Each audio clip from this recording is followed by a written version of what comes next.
Brought to you by TechnoSpark 20 series smartphones.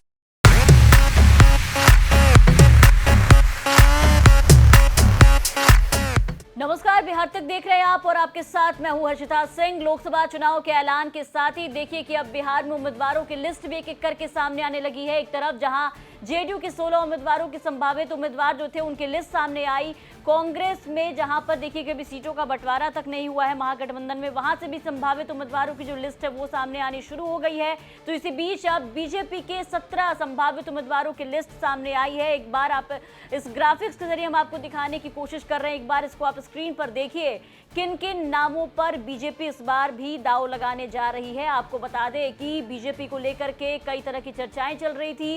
Ramkripal Yadav, Ravishankar प्रसाद बक्सर से जो सांसद हैं, अश्विनी चौबे, राजीव प्रताप रूडी, इन तमाम सांसदों को लेकर के ऐसी चर्चा थी कि इनका टिकट कट सकता है। लेकिन जो संभावित उम्मीदवारों की लिस्ट इस बार सामने आई है, इस लिस्ट को अगर आप देखेंगे तो एक बार फिर से इन तमाम सांसदों का नाम एक बार फिर से यहाँ पर आपको नजर आ रहा होगा और इस पर एक बार फिर से बीजेपी भरोसा जताने जा रही है, इन पर दाव जो है वो लगाने जा रही है। एक बार बीजेपी के 17 उम्मीदवार इस बार कौन होंगे, उनकी जो संभावित लिस्ट है वो आपको ग्राफिक्स के जरिए दिखा रहे हैं। एक बार आप अपने स्क्रीन पर इस पूरी लिस्ट को देखिए।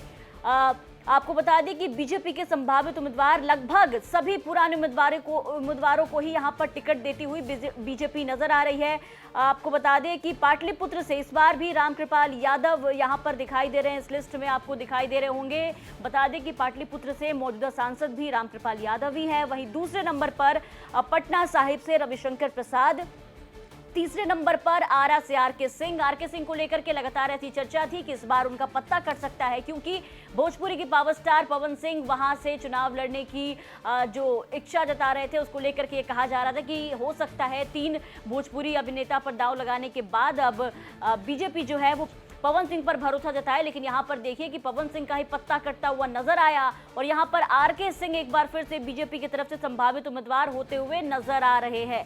इसके अलावा बक्सर से अश्विनी चौबे, जिनको लेकर के काफी विरोध भी हुआ पिछले कुछ वक्त में, आपने देखा कि कई लोगों ने कहा कि अश्विनी चौबे का पत्ता कटेगा, लेकिन इस बार फिलहाल संभावित उम्मीदवार जो है वो बक्सर से अश्विनी चौबे यहाँ पर आपको नजर आ रहे होंगे। इसके अलावा सासाराम से शिवेश राम, मुरारी गौतम, ललन पासवान का नाम सामने आ रहा है। औरंगाबाद से सुशील कुमार सिंह, नवादा से विवेक ठाकुर, बेगूसराय से गिरिराज सिंह एक बार फिर से यहां पर नजर आ रहे हैं। पश्चिम चंपारण से संजय जायसवाल, जनार्दन सिग्रीवाल, दरभंगा से गोपाल जी ठाकुर, मधुबनी से अशोक यादव, सारण से राजीव प्रताप रूडी। आपको बता दें कि सारण से राजीव प्रताप रूडी के साथ इस बार मुकाबला जो है सारण में बेहद दिलचस्प होने वाला है, क्योंकि सारण से लालू यादव की छोटी बेटी रोहिणी आचार्य इस बार लोकसभा चुनाव में ताल ठोकती हुई नजर आएंगी। हालांकि अभी औपचारिक ऐलान होना लालू प्रसाद यादव की तरफ से अभी बचा हुआ है, लेकिन अगर रोहिणी आचार्य चुनावी मैदान में आती हैं तो सारण में जो लोकसभा चुनाव होगा इस बार काफी दिलचस्प होगा।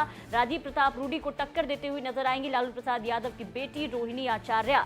इसके अलावा उजियारपुर से नित्यानंद राय नजर आ रहे हैं। पूर्वी चंपारण से फिलहाल अभी उम्मीदवार तय नहीं है, इस पर विचार की जा रही है। मुजफ्फरपुर से अजय निषाद और अररिया से प्रदीप सिंह संभावित उम्मीदवार बीजेपी की तरफ से नजर आ रहे हैं।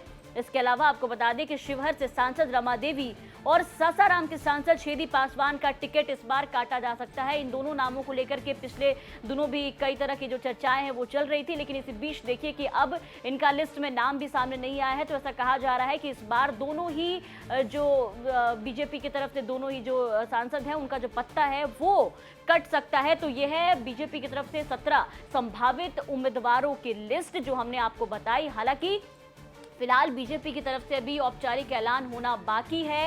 ये लिस्ट फिलहाल सूत्रों के हवाले से जो जानकारी है वो सामने आई थी। अब देखना दिलचस्प होगा कि नामों में से किस पर बीजेपी दांव लगाती है। हालांकि ऐसी चर्चा है कि बीजेपी इस बार अपने पुराने चेहरों पर ही एक बार फिर से भरोसा जताती हुई नजर आ रही है। ऐसे में औपचारिक ऐलान का इंतजार सभी को है। देखना दिलचस्प होगा कि क्या कुछ देखने को बीजेपी की लिस्ट में, जब उम्मीदवारों की लिस्ट जब औपचारिक ऐलान होगा तो क्या कुछ देखने को मिलता है। ये जानकारी हम तक पहुंचा है कि पटना से हमारे संवाददाता अनिकेत कुमार ने। बिहार की तमाम खबरों के लिए आप बने रहे बिहार तक के साथ।